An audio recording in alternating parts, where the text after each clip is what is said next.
I had not been involved to Korean SMS ministry. Recently, I got to know them, and then I tried to be. Last year, I participated in the SMS Korean Pastors Conference, and then 2 or 3 days, I kept listening, and more in-depth interview, and so that is I try to present what their struggles. But before talking to SMS Korean ministry, I'd like to tell about my journey to become a Lutheran. My ancestors has nothing to do with the German, and before I studying in Fort Wayne, I had no idea about what is Lutheranism, and I have no idea about St. Louis. I had no idea about Fort Wayne, and then I just slightly knew about Dr. Luther, but I had no idea about Lutheran Church. And while after serving in the church in South Korea, in Seoul, and one day, friend of my father, retired SMS pastor, showed up to my life, and he changed the direction of my life. And then I talked with him and strongly recommended me and study in Fort Wayne. Fort Wayne. And he also suggested me to study in STM. And then while they're studying the STM, was a very stressful time because I had no any foundation. I had not been catechized at all. So I have to study together with MDiv students. So everything I have to study from the beginning. But work of Holy Spirit, maybe while I'm reading the Book of Concord, I was fascinated by the clear explanation of the gospel and all my questions I had during the ministry in Korea, and while reading that, yes, that is the truth. So I decided to become a Lutheran, and at the time, we had a Pastor Jerry Moore, and he was used to help international students. So I talked with him, and he and I had a catechism class. So I became a Lutheran. And so I want to be a Lutheran pastor. So I contacted St. Catherine and a Lutheran church in Canada, and I finished all my colloquial programs. And one day, my wife used to talk to her friend in Korea on the phone, and then she told her, my husband has to become a Lutheran pastor. And her friend said, it sounds kind of, your husband is like a pastor of the Zoroastrian. So that was a reality in South Korea. And then it's the same situation. And then before I became a Lutheran, the many Koreans, they knew the Luther, but no idea about the Lutheran Church. Maybe many of our Asians were not born in the Lutheran family. Maybe you might have a similar experience. And one day, I reading one of the book, and the book name is Practical Missionary, and written by Professor Concordia Theological Seminary St. Louis. His name is John Fritz, and he wrote in 1990.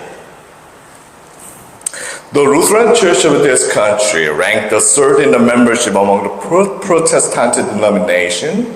It is as the number not small, insignificant. But as a large church body, our own synodical conference has 5,000 congregations, and a preaching station and 1,400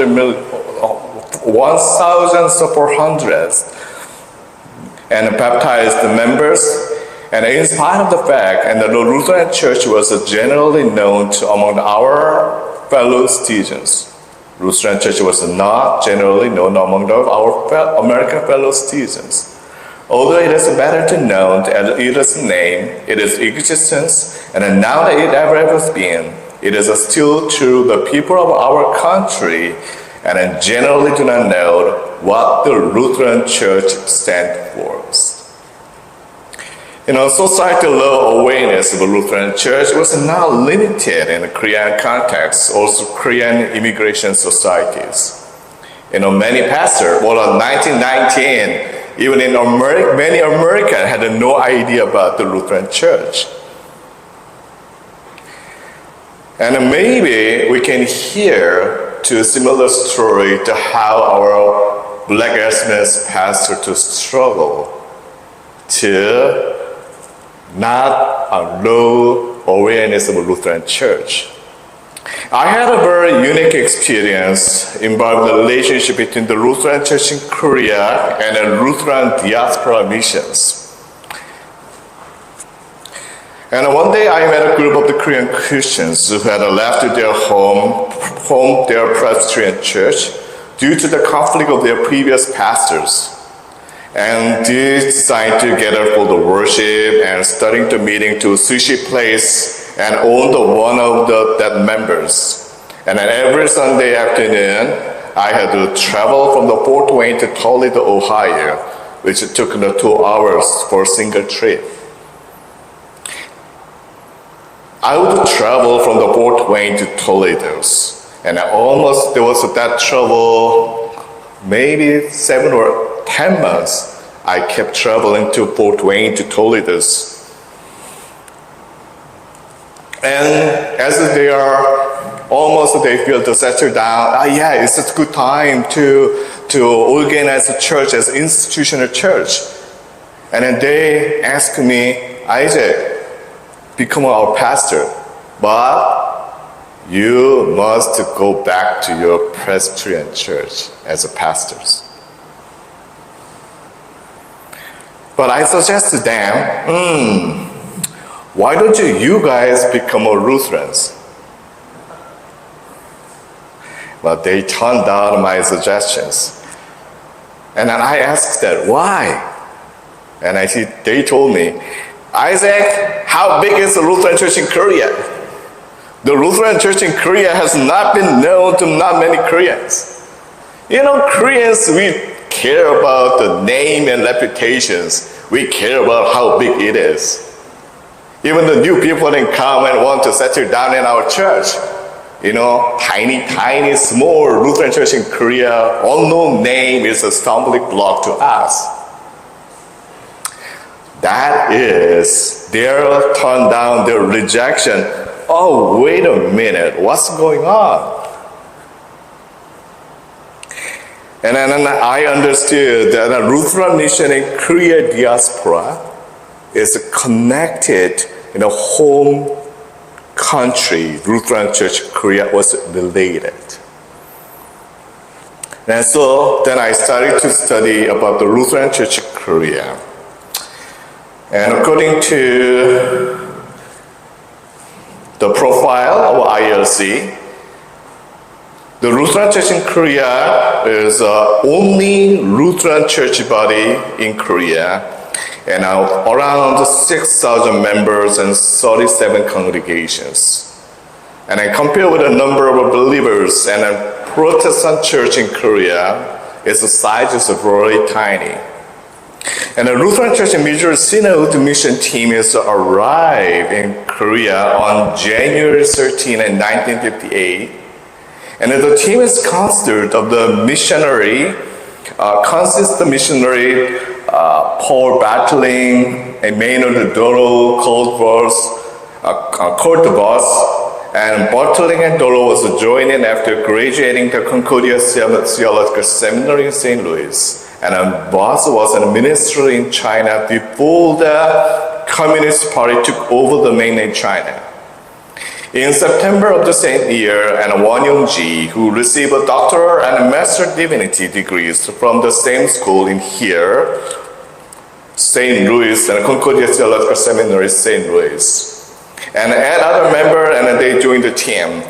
And since he was an indigenous missionary and fluent Korean, had a good knowledge of a local culture, good knowledge of the theology, and so his participation, the team gave a big and change of a tremendous impact on the foundation of a Lutheran Church mission strategy. And because of the 2/3 of the Protestant church population was a Presbyterian, the Lutheran Church has been surrounded the Presbyterian churches. And at the time, the missionary made the door, and one of the first missionaries, sent by LCMS mission board, and he described the situation. The Lutheran Church in Korea was a small fish, was in a large Calvinistic oceans. And this situation has caused all the mission workers to struggle to answer the question, why did the Lutheran mission work need to exist in Korea? And their answer was harmonious contribution to existing church body by spreading the Lutheran theologies. So in all the stages of the Lutheran mission work, and that mission work is devoted to itself, the agenda communicating the gospel through the mass medias. So the mission workers hesitated at the time to plant the church because they are afraid of being accused of proselytism. So Won Young-ji is an indigenous mission worker from the LCMS, and I call this mission work as A approach. And it was contrast the B approach. There was a traditional one. B approach is set up and planted the church. But A approach more Lutheran hour ministry, or using our multimedia, mass media, so that and correspondence programs. So that way they try to proclaim in the gospel to Korean peoples.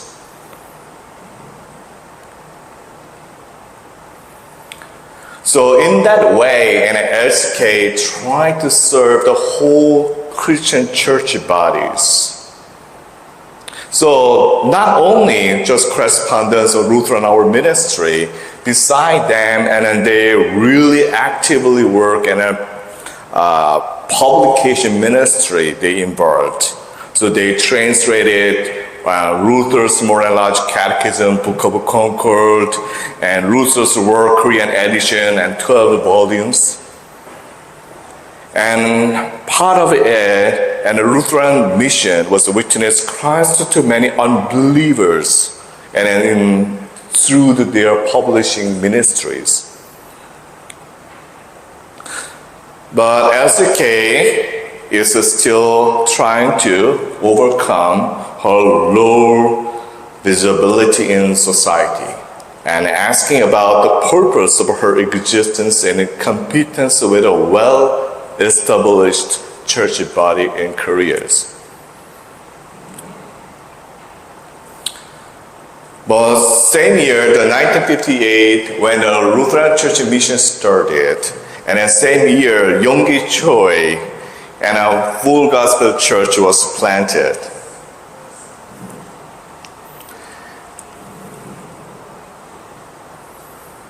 And as you know, the full gospel church and Pentecostal church, and really the church was rapidly grew up.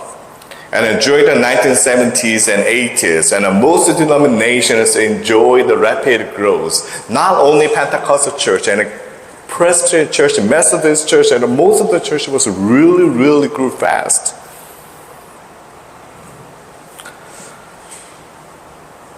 But if we considered that speed of numerical growth in Korean churches, and all denominations experienced the last 50 years, maybe how can we evaluate our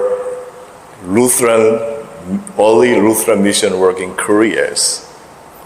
And Kimun's one of the Lutheran seminary professors, and he might be something wrong with B approaches. So a approach was causing maybe is with stumbling block that the Lutheran Church Korea is be closed. And then that is the situations in history of the Lutheran Church Korea is the missions. As I told you, and I had a meeting the last year, and right after our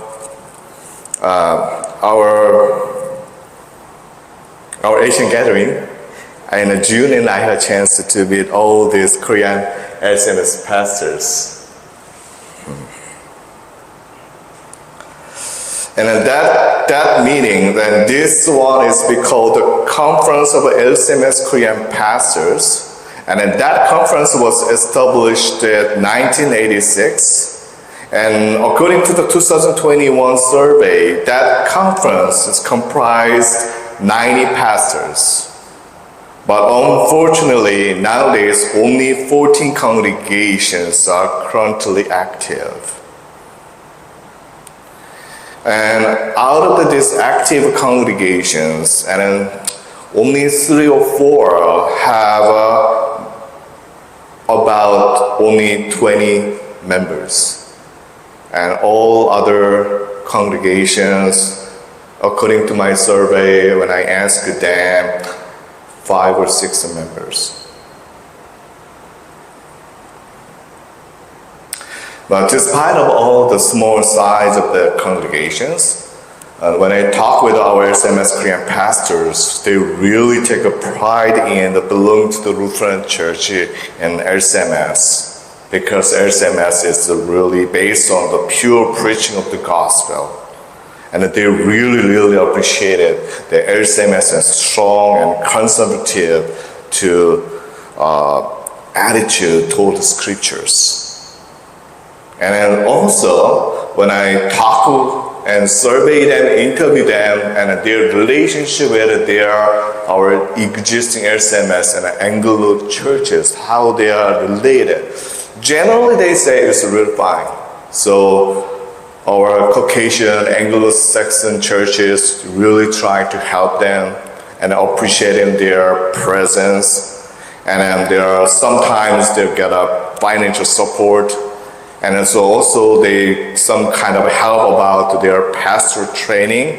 And also very access to the building is very more easily they can enjoy.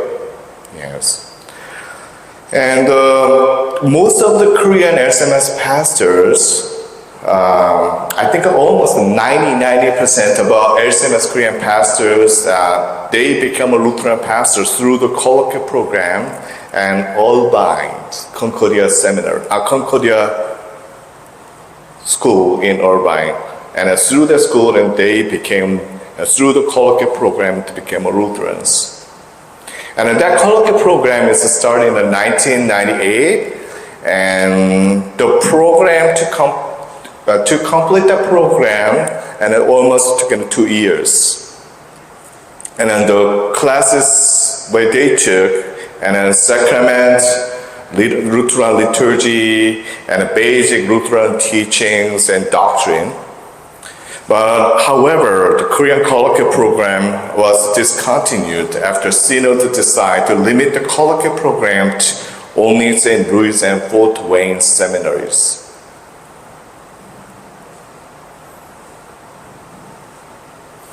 And I want to introduce one of the Korean SMS church, which has been known to hold the mercy work. That church was very famous in area of California. That church is the name of the church is the Ark of the Noah Ark, and that church was really good, showing the example of a mercy work, especially Korean elderly people in Los Angeles.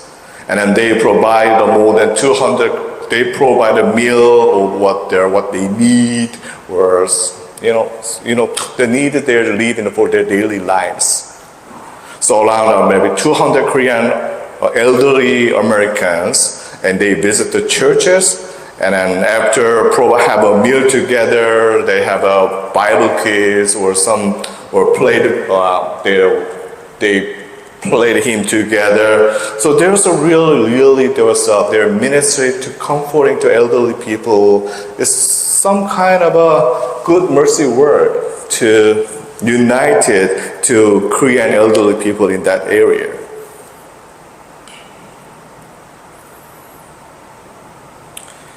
Okay, I want to, after my interview and I talk with Dan, and I list out to the challenges of Korean SMS pastors. And the first one is the same situation in Korea, and Korea also, Lutheran Church in Korea had because of low awareness of society. And there's the same situations because many Korean immigrants, they had no idea about the Lutheran Church.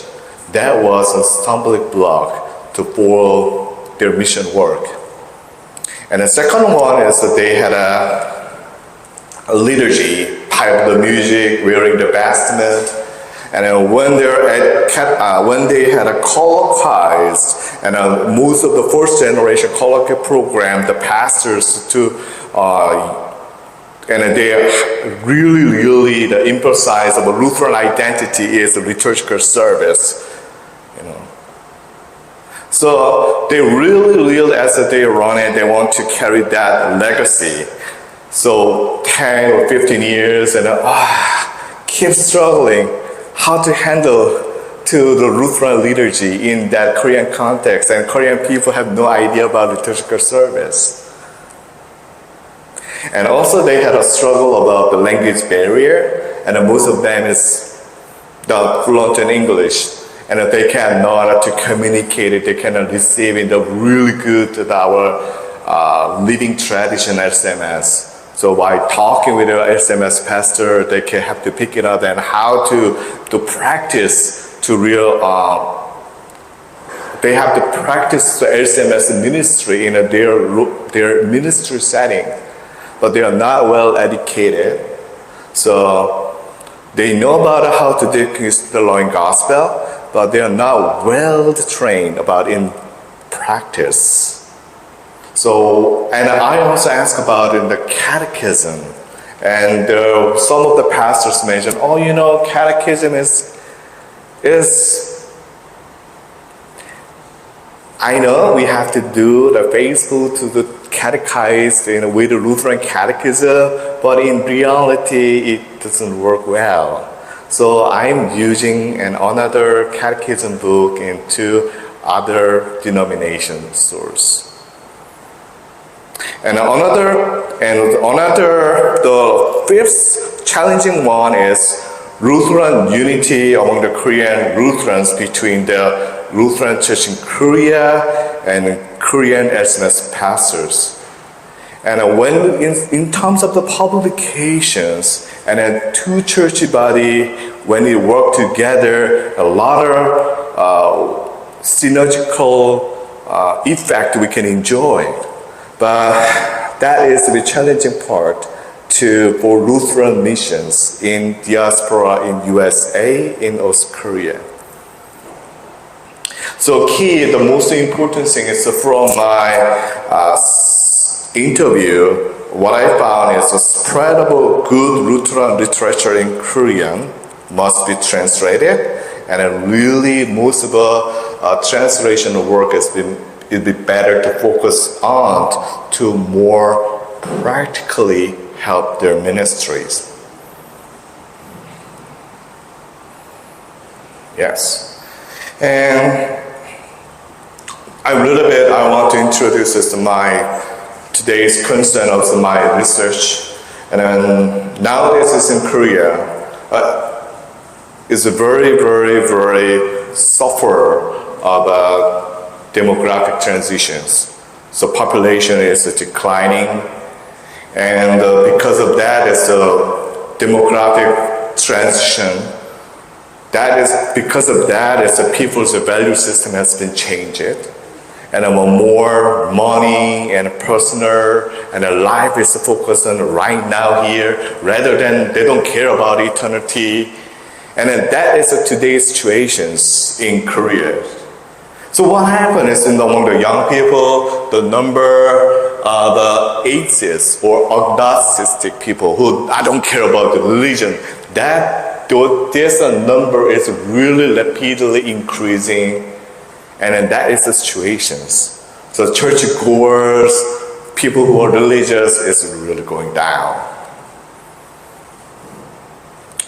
So in these situations, and then how can we, our question is our Lutheran missions, especially Lutheran mission in Korea and diaspora, and all this situation that young men, even in the diaspora congregations in non-Lutheran church, and a survey, and then young people are stopped going to church.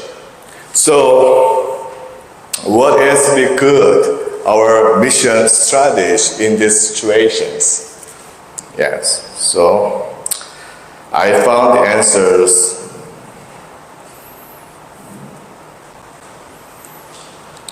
The same book is John Britt's World book and a practical missionary.